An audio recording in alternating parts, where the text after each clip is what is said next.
कार्यक्रम जो तय किए थे वो हुआ नहीं हुआ वो अलग बात है, लेकिन जिस दिशा को हम लोगों ने तय किया था उस दिशा में बढ़ने की कोशिश हुई।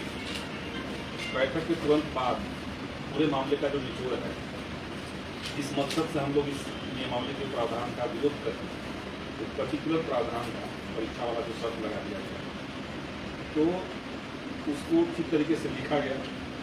आप लोगों ने शायद वो लेटर पढ़ा होगा जो मुख्यमंत्री के यहाँ गया है, तो अब ब्लर कॉपी उसका आ गया है, लेकिन वो पढ़ने में शायद आया होगा। उसमें मुख्यमंत्री को देने से पहले हमने साथी से सजेशन लिया था और कोशिश शुरुआत से उसके बाद से हमने लगातार कोशिश की कि कोई एक समय मिले तो मुख्यमंत्री का लगातार बिहार पटना से बाहर का कार्यक्रम। उस बीच में जिला स्तर पर जो बैठक होनी थी उसमें कुछ जगह पे हम लोग को सफलता मिली, कई जगह पे जिला लेवल पर आंदोलन हुआ, कुछ जगह पे जिला लेवल पर आंदोलन भी हुआ। उसी बीच में हम सिवान गए। सिवान में छात्र मोर्चा जो हम लोग का है उसका एक वहाँ पे राष्ट्रीय कार्यकारिणी की बैठक थी। वहाँ पे सिवान के कई सारे शिक्षक लोग थे, वो साथ में मिल रहे हैं, उनसे आ रहे हैं तो वो मिल रहे हैं। और वहाँ पे ही हम देखे कि जो जातिगत जनगणना को लेकर के जो पिछली बार दूसरे जो मोर्चे वाले साथी थे उन लोगों ने जो निर्णय लिया था उसका एक उल्टा असर सिवान में दिखा। सिवान में शिक्षकों ने उस आदेश का पालन किया, उस निर्णय को फॉलो किया और वो जातिगत जनगणना को बाइकआउट किए। उसके चलते एक तो डीएम का तत्काल उनके ऊपर एक सो लेटर आ गया कि भाई इनको इनका पेमेंट रोक देना है और उससे थोड़ा डिमोरलाइज जो है वो मूवमेंट करने वाले लोग शुरुआत हुई, थोड़ा डिमोरलाइज हो गए। वो लोग मिलने आए तो हमने उनसे भी यही कहा कि एक साथ एक मोर्चे पर सब लोग आया जाए। तो ये सब करते हुए सिवान से लौट करके फिर चूँकि ईद का मौका था तो हमने दोबारा से फोन किया। तो फाइनली 23 तारीख को सरकार से मिलने का एक समय तय था और जब हम उनके पास गए तो वहाँ पर जदयू के जो अध्यक्ष ललन सिंह वो भी मौजूद थे, हम इधर से और एक फुलवारी शरीफ के विधायक हमारे हैं गोपाल दास। क्योंकि पहले जो अपॉइंटमेंट लिया गया था वो सतदेव राम और मेरा नाम से लिया गया था, समय जो हम मांगे थे, लेकिन सतदेव राम 2 दिन तक रुक नहीं पाए पटना में, वो चले गए सिवान वापस। तो हम और गोपाल जी गए मिलने। जब हम लोग की मुलाकात हुई तो ऐसे आमतौर पर मुख्यमंत्री जी कम ही बात सुनते हैं लोगों का, आप शुरुआत कीजिए वो अपना कुछ सुनाना शुरू कर। वही हुआ इस बार शुरुआत में कहें शिक्षक वाला मैटर तक हम अपनी बात कहना है, हाँ उसमें कुछ कहने की जरूरत नहीं है। बहुत बिहार में लोग खुश है, आप जहाँ फंसे हुए हैं इस चक्कर में, हम बिहार में शिक्षकों के लिए क्या क्या नहीं किया, उनका अपना तरीका होता है, लेकिन समय लंबा लिए, लेकिन हम घुमा फिरा करके अपने मुद्दे पर उनको फाइनली ले आए और पॉइंट वाइज उनको हमने कुछ पॉइंट गिनवा दिए। सारे पॉइंट्स पे बात हमने कहा भी, वो लेटर लगातार देख भी रहे थे और हमसे बात भी कर रहे थे। तो उनका तो पूरा जो अप्रोच था, जो कंक्लूजन उनका था, वो शिक्षक परीक्षा में थोड़ा सा रिजिड थे। हमने तो एक बात ये कही कि आप एक ही स्कूल में कितने तरह का नियमावली चलाएं, कितने तरह का शिक्षक बहाल कर दें, और इससे जो वहाँ का माहौल खराब होगा, इसमें जो शिक्षकों में श्रेणियाँ बन जाएंगी, इस हायरार्की को कैसे पाटिएगा, ये पॉइंट उनको थोड़ा क्लिक किया। दूसरा हमने कहा कि तो आपकी ही आलोचना हो रही थी 2005 से तो आप बिहार में सरकार में हैं और तब से मान लिया आप ही नियमावली बना रहे हैं, आप ही शिक्षकों की बहाली कर रहे हैं, अब आप अपनी पूरा प्रक्रिया को खारिज कर रहे हैं। तो उनका मेन कंसर्न अभी था कि मास के बीच में, मतलब शिक्षक के अलावा जो जनता है उस जनता में पॉजिटिव मैसेज है इस निर्णय का, इसीलिए हम इस पर टिके, उनका जो मेन कहना है। लेकिन जब हमने 3-4 तर्क दिए उनको, हमने ये कहा, एक पॉइंट हमने ये भी कहा कि हम कहें कि स्कूल में देखते हैं कैसा पढ़ाई होता है, आप लोग गाँव में क्षेत्र में जाते हैं तो देखते हैं कैसा लोग आते नहीं, पढ़ाई का कोई ढांचा नहीं, बड़ा शिकायत होता है उसका। हमने कहा कि जो हम आपको लिख के दिया है उसमें एक सुझाव भी हमने दिया, जैसे जो लेटर का फॉर्मेट देखिएगा तो हमने 5 तार्किक कारण दिए हैं कि क्यों ये नियमावली में परीक्षा वाला शर्त नहीं होना चाहिए। पहले 5 कारण दिए हमने, उसमें श्रेणीबद्धता हो जाएगा, टीचरों का अपमान होगा, उसमें जो शिक्षक एक ही पैटर्न पे पढ़ाते रहे हैं, एक ही क्लास को पढ़ाते रहे, मान लिया पहले से 5वीं तक पढ़ा रहे हैं तो उनको वो कैसे अचानक से कोई रैंडम एग्जाम को फेस करेंगे, ये सारे तर्क पहले फेज में दिए। दूसरे हिस्से में हमने कहा कि क्वालिटी एजुकेशन जरूरी है, जो सरकार का कंसर्न है उनको ये ना लगे कि भाई हम लोग सिर्फ ऐसे रैंडम की बात कहने आ गए हैं, हम क्वालिटी एजुकेशन को लेकर हमारा कोई मतलब नहीं है। तो क्वालिटी एजुकेशन को लेकर के 5 सजेशन हमने किए।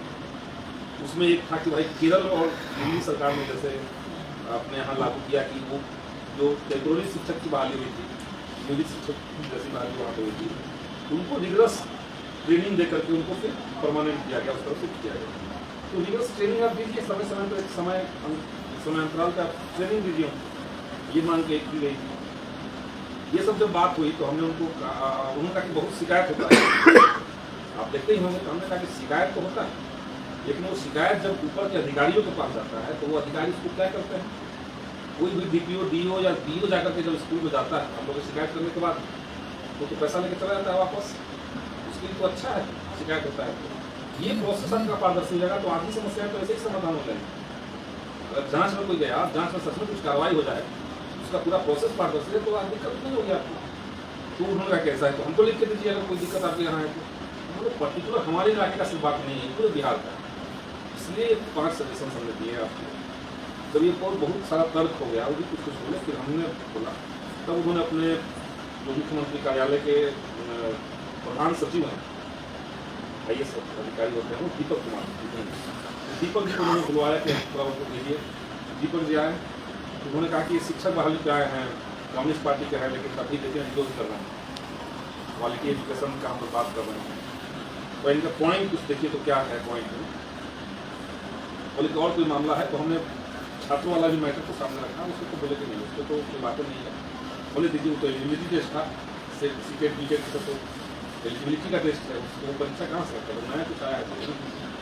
शिक्षकों वाले को उन्होंने कहा कि एक बार और आप बात कीजिए, करीब 15 मिनट का हम लोग बात हुई।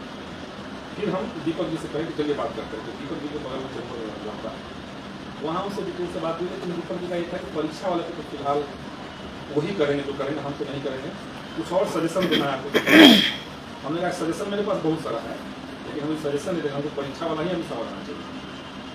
सजेशन तो कुछ हम सोच ही सकते थे, लेकिन पहले राउंड में अगर सजेशन दे देते तो फिर मामला कहा कि हम लोग का यही मैटर लॉजिक सारा हमने उनके सामने रखा, तो उन्होंने नोट किया पॉइंट वाइज, लेकिन उनको दिया गया। उसका हमको फिर जवाब आया कि वो लेटर मुख्यमंत्री सचिवालय से शिक्षा विभाग में उसको मूल्यांकन करने के लिए या क्या करने के लिए भेजा गया, पत्रांक संख्या का तो वहाँ से आता है। तो एक तो ये बात हुई, ये मोटा मोटी अपडेट उस दिन का है।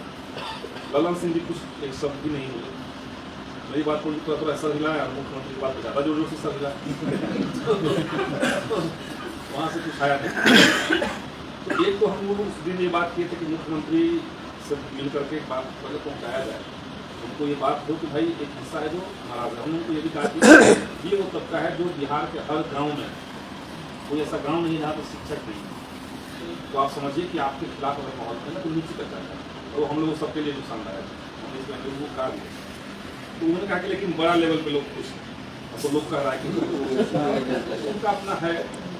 हाँ, उसी में हमने ये पॉइंट भी हमारा था जो क्वालिटी एजुकेशन के लिए जो 5 पॉइंट्स दिए थे। तो दूसरा वाला जो पॉइंट था हमारा कि स्थानांतरण जो लंबे समय से पेंडिंग हुआ उसको कीजिए, वही सरकार ने साल से लटका के रखी हुई है।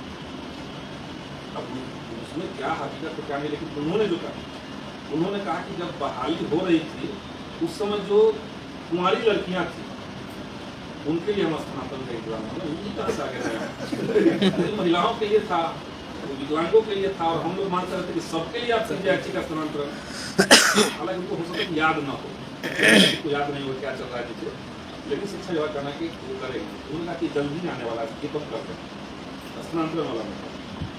तो ये सब बात हुई वहाँ पे पुरानी बैठक में, जो मोटा मोटी हम लोग तय किए थे कि अच्छा, उससे पहले एक और बयान आप लोग सुने ही होंगे, मुख्यमंत्री ने जो कहा कि पूरे महागठबंधन की पार्टियों का हमने सहमति से बताया, तो ये हमने मुख्यमंत्री को कह दिया कि आपका जो बयान है इससे कोई कंफ्यूजन आ गया है, हम लोगों से इसमें कोई बात नहीं है।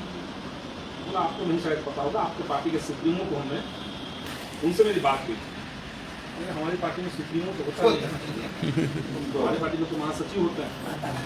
फिर बाद में जब हम बाहर निकल कर बात की है तो पता चला कि एक बार जब दिल्ली अभी गए थे हाल में मुख्यमंत्री, वहाँ पर सब पार्टियों से इनकी मुलाकात हुई, तो वहाँ उस मुलाकात में ये हमारी पार्टी के महासचिव को भी फ़ोन किए, दीपंकर जी ने फ़ोन पे दीपंकर जी को जब ये किए तो उन्होंने कहा कि बिहार में जो आप लाए हैं नियमावली बहुत ज़्यादा विरोध हो रहा है, उसको देखिए थोड़ा। दीपंकर जी ने अपना डिसेंट वहाँ पर दर्ज किया फ़ोन पे, तो बोला नहीं वो तो ठीक है, चलिए ना उसके बाद में बात हो जाएगी। तो दूसरा बात, अब इसी को मान लिए कि बात हो गई ऐसे ही, तो ये एक अपडेट। अब इसमें अभी क्या लाइव आप लोग कर रहे हैं क्या? नहीं, live तो बंद करते हैं बड़ी बड़ी नंबर है।